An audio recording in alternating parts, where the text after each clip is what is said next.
नमस्कार दोस्तों, आज के इस वीडियो में आप जानने वाले हो सेमेस्टर 6 हिस्ट्री डीसीए थर्ड का जो है प्रश्न संख्या 9 जो एग्जाम में पूछे जाने के बहुत अधिक चांस हैं। तो चलिए बिना देर किए आज के इस वीडियो को स्टार्ट करते हैं। प्रश्न संख्या 9 है 1935 के भारत सरकार अधिनियम की प्रमुख विशेषताओं की विवेचना कीजिए। अथवा में है 1935 के भारत सरकार अधिनियम के अंतर्गत प्रांतीय स्वायत्तता पर एक निबंध लिखें। यानी कि आपको पूछा गया है कि 1935 के भारत सरकार अधिनियम जो था उसमें क्या जो है प्रमुख विशेषताएं थी। तो चलिए हम लोग जो है बिल्कुल आसान से आसान शब्दों में जानते हैं। सबसे पहले आपको इंट्रोडक्शन देना है। 1935 के भारत सरकार अधिनियम द्वारा जो है एक अखिल भारतीय संघ की स्थापना करने की बात कही गई थी, जिसमें ब्रिटिश भारत के प्रांतों व देशी रियासतों के राज्यों को भी सम्मिलित किया गया था। ब्रिटिश भारत के प्रांत का मतलब है जितने प्रांतों पर जो है ब्रिटिश का शासन व्यवस्था स्थापित था, ब्रिटिश के अधीन था, उन सभी प्रांतों और देशी रियासतों जो राजा थे, जो नवाब थे, इन सभी के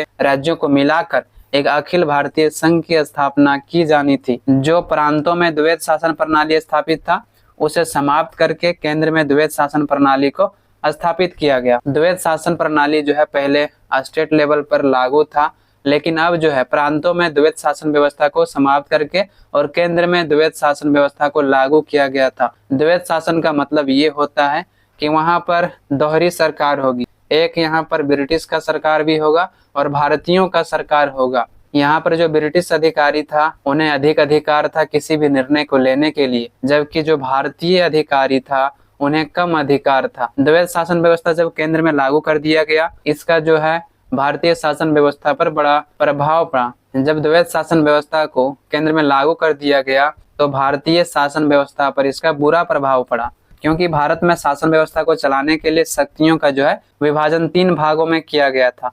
संघीय विषय जो केंद्र के अधीन था, प्रांतीय विषय जो प्रांत के अधीन कर दिया गया, और जो समवर्ती विषय था वो केंद्र और प्रांत दोनों के अधीन किया गया। यानी कि संघीय विषय जो संघ से रिलेटेड है वो संघीय विषय कहा जाता है, जो केंद्र के अधीन कर दिया गया। प्रांतीय विषय जो प्रांत से संबंधित जितने भी कार्य हैं वह प्रांत के अंतर्गत रखा गया, जिसे प्रांतीय विषय कहा गया। समवर्ती सूची या समवर्ती विषय का मतलब है जहां पर केंद्र और प्रांत दोनों मिलकर कानून व्यवस्था को बनाए, प्रशासन को चलाए, उसे समवर्ती सूची या समवर्ती विषय कहा गया है। तो यहाँ इसी प्रकार से जो समवर्ती विषय था वहां पर केंद्र और प्रांत दोनों को जो है कानून बनाने का अधिकार था। परंतु यह कहा गया था कि अगर केंद्र और प्रांतों के बीच अगर कोई टकराव होता है तो यहाँ पर प्राथमिकता किसे दिया जाएगा, तो यहाँ पर प्राथमिकता जो है केंद्र को ही दिया जाएगा।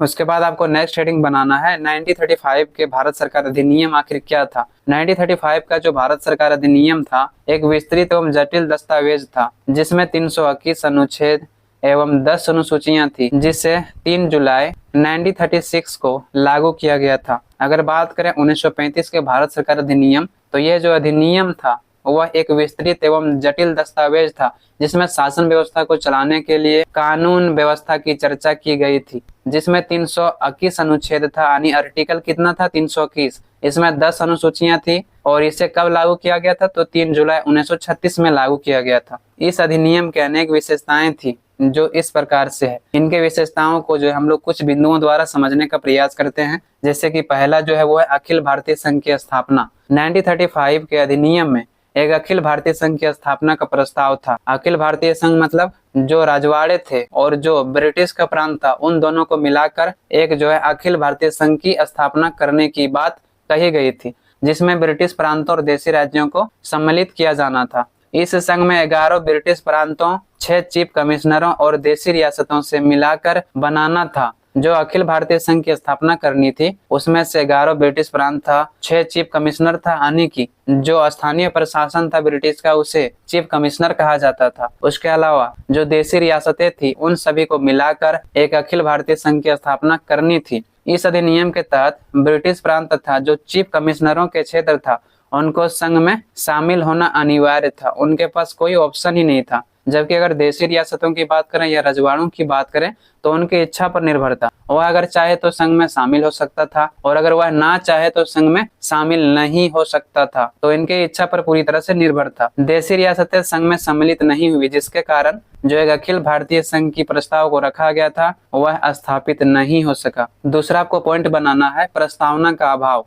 आखिर 1935 के जो अधिनियम था उसमें क्या अभाव था। 1935 के अधिनियम में कोई प्रस्तावना नहीं था। प्रस्तावना होना बहुत ही जरूरी है, क्योंकि प्रस्तावना में बताया जाता है कि किस उद्देश्य से जो है इसको लागू किया जा रहा है, इसका आखिर पर्पस क्या है। जब भारतीयों के द्वारा इसकी आलोचना की गई कि जो है इस अधिनियम में प्रस्तावना जोड़ा ही नहीं गया है, तो इसको देखते हुए ब्रिटिश अधिकारी ने 1919 के अधिनियम के प्रस्तावना को ही जोड़ दिया गया। 1919 का जो प्रस्तावना था उसमें बहुत बड़ी कमी थी। इसमें ना तो पूर्ण स्वराज की बात करी गई थी और ना ही औपनिवेशिक राज्य का कोई आश्वासन दिया गया था। इस प्रकार से जो प्रस्तावना जोड़ा गया था, अपने आप में यह जो है प्रस्तावना का अभाव था, क्योंकि यह प्रस्तावना को जो है 1919 के प्रस्तावना से लिया गया था। तीसरा आपको पॉइंट बनाना है ब्रिटिश संसद की सर्वोच्चता। 1935 के अधिनियम में ब्रिटिश संसद को सर्वोच्चता प्रदान किया गया था। 1935 का जो अधिनियम था उसमें ब्रिटिश संसद को सर्वोच्चता प्रदान किया गया था। अगर इस अधिनियम में किसी भी प्रकार का बदलाव करना हो या परिवर्तन करना हो तो वह केवल ब्रिटिश संसद ही कर सकती थी। यह अधिनियम ब्रिटिश संसद द्वारा निर्मित अधिनियम था, जिसके कारण इस अधिनियम में अगर किसी भी प्रकार का संशोधन करना हो या कोई परिवर्तन लाना हो, एकमात्र अधिकार किसके पास था? तो इसका एकमात्र अधिकार जो है ब्रिटिश संसद को ही था। ब्रिटिश संसद ही इस अधिनियम में किसी भी प्रकार का सुधार या परिवर्तन कर सकता था। इस अधिनियम के तहत भारतीय संसद के संबंध में अंतिम फैसला ब्रिटिश संसद के पास ही थी।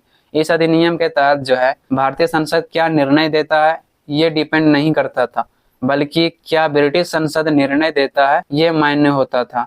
तो एक प्रकार से ब्रिटिश संसद की यहाँ पर सर्वोच्चता दी गई थी। जो वायसराय था और गवर्नर जनरल था, उनको जितने भी निर्देश दिए जाते थे उनकी स्वीकृति प्राप्त करने या उन पर नियंत्रण रखने का जो है अधिकार किसको था? केवल ब्रिटिश संसद को था।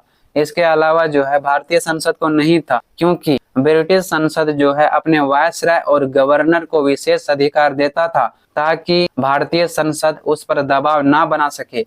अगर कोई दबाव बना सकता था, कोई नियंत्रण में रख सकता था, कोई हस्तक्षेप कर सकता था, तो वो केवल ब्रिटिश संसद ही था। प्रांतीय अथवा केंद्रीय विधानमंडल संशोधन करने के संबंध में केवल अनुरोध कर सकती थी। अगर 1935 का जो अधिनियम था उसमें किसी भी प्रकार का बदलाव करना हो या परिवर्तन करना हो, इसके लिए जो है प्रांतीय अथवा केंद्रीय विधानमंडल जो है ब्रिटिश संसद से केवल अनुरोध कर सकता था, आग्रह कर सकता था।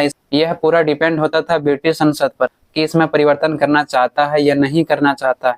चौथा पॉइंट बनाना है आपको, केंद्र में द्वैध शासन प्रणाली। द्वैध शासन व्यवस्था का प्रयोग जो है पहले प्रांतों में किया जा चुका था, जो कि असफल साबित हुआ। द्वैध शासन प्रणाली जो था पहले प्रांतों में लागू किया जा चुका था। द्वैध शासन प्रणाली का मतलब होता है अलग अलग सेक्टर होता है, जैसे कि सरकार चलाने के लिए अलग अलग विभाग होता है, शिक्षा विभाग, वित्त विभाग, रेलवे विभाग, इस प्रकार से कई मंत्रालय होता है और इस मंत्रालय को चलाने के लिए अलग अलग अधिकारी को रखा जाता है।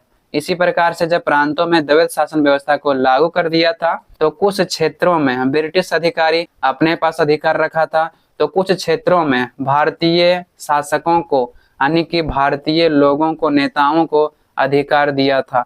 यही द्वैध शासन व्यवस्था है जो दो सरकारों द्वारा मिलकर शासन व्यवस्था को चलाया जाता था। 1935 के अधिनियम में केंद्र में द्वैध शासन व्यवस्था को लागू किया गया। केंद्र में द्वैध शासन का मतलब यह था कि प्रांत सरकार केवल प्रांत के स्तर पर शासन व्यवस्था को चलाएगी। केंद्र में द्वैध शासन व्यवस्था का मतलब ये है कि प्रांत में जो द्वैध शासन व्यवस्था था उसको समाप्त कर दिया गया। अंग्रेज अधिकारी या ब्रिटिश सरकार बहुत चालाक थे। केंद्र में जब द्वैध शासन व्यवस्था को लागू कर दिया गया तो जो प्रांतों में द्वैध शासन व्यवस्था था उसको समाप्त कर दिया गया। द्वैध शासन व्यवस्था के अंतर्गत जितने भी बड़े बड़े विभाग होता था उनको जो है ब्रिटिश अधिकारी खुद लेता था, जैसे कि वित्त मंत्रालय हो गया, जैसे कि विदेशी मंत्रालय हो गया, तो ये सभी जो है मंत्रालय वो खुद लेता था। वित्त मंत्रालय इसलिए लेता था ताकि जो टैक्स आता था भूमि से उन पर पूरी तरह से अंग्रेजों का नियंत्रण, और विदेश मंत्रालय भी वह अपने अंतर्गत लेता था ताकि कोई विदेशी भारत पर जो है हस्तक्षेप ना कर सके, भारत पर अपना शासन स्थापित ना कर सके। इस प्रकार से प्रांत से हटाकर केंद्र में द्वैध शासन व्यवस्था को लागू किया गया, जबकि केंद्र स्तर पर ब्रिटिश सरकार के नियंत्रण में शासन व्यवस्था को चलाया जाएगा। संघीय विषय को आरक्षित और हस्तांतरित विषयों में अलग अलग नियंत्रण की व्यवस्था की प्रावधान किया गया। केंद्र स्तर पर शासन व्यवस्था को चलाने के लिए जो है आरक्षित और हस्तांतरित विषयों में जो है कामों को बांटा गया था। जो आरक्षित क्षेत्र था उन पर ब्रिटिश अधिकारियों का नियंत्रण था, जबकि जो हस्तांतरित क्षेत्र था वो जो है भारतीय अधिकारियों को अधिकार दिया गया था, भारतीय अधिकारियों का नियंत्रण था। आरक्षित विषयों पर जो है गवर्नर जनरल और कार्यपालिका का नियंत्रण था। गवर्नर जनरल कौन होता था? तो जो ब्रिटिश अधिकारी होते थे, जो ब्रिटिश संसद द्वारा भारत में नियुक्त करके भेजा जाता था, जबकि जो हस्तांतरित विषय था उन पर जो नियंत्रण था वो भारतीय मंत्रियों को दिया गया था। आरक्षित विषय का मतलब क्या होता है? आरक्षित विषय का मतलब होता है जैसे कि भूमि कर वित्त, भूमि से संबंधित जो टैक्स आता था उस पर नियंत्रण ब्रिटिश अधिकारियों का था। न्याय व्यवस्था हो गया, ब्रिटिश अधिकारियों का था। पुलिस, पेंशन, समाचार पत्र, कारखाने आदि सेवाएं, तो ये सभी जितने भी महत्वपूर्ण कार्य थी वो सभी अपने अंतर्गत रखा था कौन? ब्रिटिश सरकार। भूमि कर जो था वो उनके अधीन था, क्योंकि जितने भी भूमि कर आते थे अगर भारतीयों को अधिकार दे दिया जाता तो यहाँ पर अंग्रेजों को लाभ नहीं हो सकता था। न्याय व्यवस्था अपने अंतर्गत रखा था, ताकि अगर कोई भारतीय अंग्रेजों के खिलाफ कोई भी कार्य करे तो उनको जो है सजा सुनाया जा सके। पुलिस व्यवस्था इनके अंतर्गत था। पेंशन भी देने का जो अधिकार था इन्हें था। समाचार पत्रों को जो अपने अंतर्गत रखा था, इसका कारण यह था क्योंकि ब्रिटिश अधिकारियों को यह डर था कि अगर समाचार पत्रों को भारतीय अधिकारियों के अधीन कर दिया जाएगा तो ब्रिटिश सरकार के खिलाफ जो है बहुत सारे समाचार पत्रों को प्रकाशित किया जाएगा, जिसके कारण भारत में ब्रिटिश का शासन व्यवस्था चलाना संभव नहीं होगा। इसीलिए समाचार पत्रों पर भी इन्हीं का नियंत्रण था। काल कारखाने पर भी इन्हीं का नियंत्रण था, ताकि यहाँ पर जो है भारतीयों का भागीदारी कम से कम हो और ब्रिटिश लोगों की भागीदारी अधिक हो।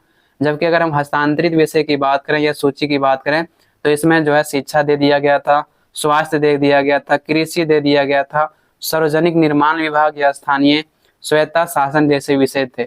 जो मामूली विषय थे उन्हीं को जो है भारतीयों को दिया गया था, भारतीय अधिकारियों को, जैसे शिक्षा, स्वास्थ्य, कृषि। जबकि जितने भी महत्वपूर्ण कार्य थे वो अपने अंतर्गत रखे थे। पांचवा पॉइंट बनाना है प्रांतीय स्वराज या प्रांतीय स्वायत्ता। 1935 के अधिनियम के तहत प्रांतों में द्वैत शासन प्रणाली को समाप्त करके स्वायत्ता शासन की स्थापना की गई। 1935 का जब अधिनियम लागू किया गया उसमें प्रांतों में जो द्वैत शासन व्यवस्था था उनको समाप्त कर दिया गया और जो है यहाँ पर स्वायत्ता शासन दिया गया, यानी यहाँ पर भारतीय नेताओं को पूर्ण स्वराज दिया गया, पूर्ण स्वतंत्रता दिया गया, ताकि वह अपने अनुसार से प्रांतों में शासन व्यवस्था को चला सके। प्रांतों के सभी विभागों पर भारतीय मंत्रियों का नियंत्रण स्थापित हो गया। जब प्रांत में द्वैत शासन व्यवस्था को समाप्त कर दिया गया, स्वायत्ता का अधिकार दिया गया, तो यहाँ पर भारतीय मंत्रियों का नियंत्रण स्थापित हो गया। ये जो मंत्री होते थे वो विधानसभा के जो है बहुमत प्राप्त दल के सदस्य होते थे, जिसके कारण विधानसभा में सारी शक्तियां मंत्रियों के हाथों में निहित होती थी। मंत्री जो होता था वो बहुमत प्राप्त दल का होता था, इसके कारण विधानसभा की सारी शक्तियां किनके पास होती थी? तो मंत्रियों के हाथों में होती थी। गवर्नर जनरल को मंत्रियों की सलाह और सहायता से किसी भी कार्य को करवाना होता था। अगर गवर्नर जनरल को प्रांतों में किसी भी कार्य को करवाना होता था तो ऐसे में मंत्रियों की सलाह और सहायता की आवश्यकता होती थी। कुछ निजी मामले ऐसे थे जिन पर जो है निर्णय का अधिकार किनको था? गवर्नर जनरल को था। इस तरह से प्रांतों में स्वायत्ता शासन प्रणाली तो प्रदान की गई थी, लेकिन इन क्षेत्रों में भी गवर्नर जनरल कुछ विशेष अधिकार अपने हाथों में रखी थी, यानी कि प्रांत में स्वायत्ता शासन दिया गया था, द्वैत शासन व्यवस्था को समाप्त कर दिया गया था। उसके बावजूद भी यहाँ पर डायरेक्ट ना सही इनडायरेक्ट जो है गवर्नर जनरल का नियंत्रण स्थापित था। छठा पॉइंट बनाना है संघीय न्यायालय। भारत सरकार अधिनियम 1935 में एक संघीय न्यायालय की व्यवस्था की गई। संघीय न्यायालय को क्यों बनाया गया? ताकि अगर जो प्रांतीय और देशी राज्यों के बीच अगर कोई विवाद होता है तो उनको निपटारा किया जा सके। इस न्यायालय को प्रारंभिक एवं अपील दोनों प्रकार की शक्तियां दी गई। जो संघीय न्यायालय था उसमें प्रारंभिक एवं अपील दोनों प्रकार की शक्तियां दी गई थी। प्रारंभिक का मतलब है अगर कोई भी विवाद होता है तो प्रारंभिक रूप से उनको सुलझाया जाएगा, लेकिन उस विवाद पर जब निर्णय देगी संघीय न्यायालय तो उसमें से अगर एक पक्ष संतुष्ट नहीं होता है तो वह अपील दोबारा से कर सकता है। संघीय न्यायालय भारत का अंतिम न्यायालय नहीं था, बल्कि इसके निर्णय के विरुद्ध प्रिवी काउंसिल में अपील की जा सकती थी। संघीय न्यायालय जो था वो भारत का अंतिम न्यायालय नहीं, बल्कि इनके निर्णय के विरुद्ध जो प्रिवी काउंसिल था उसमें अपील की जा सकती थी। यहाँ पर मुख्य रूप से ब्रिटिश अधिकारी ही होते थे। संघीय न्यायालय में जो है एक मुख्य न्यायाधीश और 2 अन्य न्यायाधीशों को जो है नियुक्त किया गया था। हालांकि इसमें यह प्रावधान था कि इस न्यायालय के अंतर्गत मुख्य न्यायाधीश जो है 1 होंगे, जबकि 8 जो है अन्य न्यायाधीश होंगे जो किसी भी विवादों को सुलझाएगी या निपटारा करेगी। इस प्रकार से यहाँ पर समाप्त होता है। आई होप आप सभी को समझ में आया होगा। आपको अगर कंप्लीट पीडीएफ नोट्स चाहिए तो डिस्क्रिप्शन में लिंक दिया हुआ है, जो 7 डेज के लिए 25% ऑफ है, आप चेकआउट कर सकते हो। आज के लिए इतना ही। आप लोगों से बहुत जल्द मिलते हैं नेक्स्ट वीडियो में। धन्यवाद।